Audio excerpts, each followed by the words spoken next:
Mtume sallallahu alaihi wa alihi wasallam kamlalia sahaba wake Abi Bakr radhiyallahu ta'ala anhu. Alafu leo mashia mnasimama mnamtukana mtu bila haya, na wengine katika mashia golo, wale mashia wasiokuwa wahindi, eti wanabadilisha majina.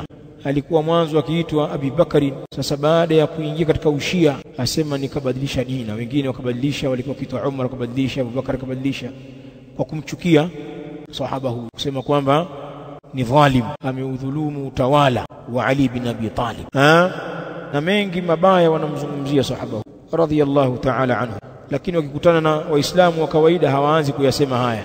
Mashia ndio walivyo, wanatakia waislamu wa kawaida, watu wadufu hawa wanajua hawa tukianza kumnyuka Abu Bakar watabumburuka hao, wanalificha hilo.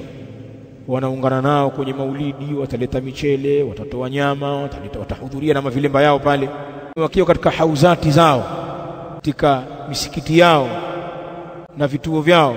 Angalia anavyolaaniwa Abu Bakar Siddiq radhiyallahu ta'ala. Tamashia wa Kitanzania, sauti zao na sura zao katika YouTube ziko, wakina Jalal kitani ukhalifa wakina Abi Bakar na kina Umar wazi kabisa.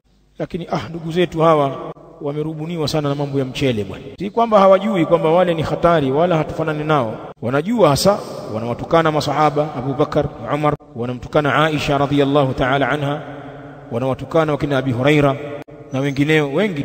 Baadhi ya mashaka zao wanajua, lakini maslahi watu wako kimya, wanashirikiana nao.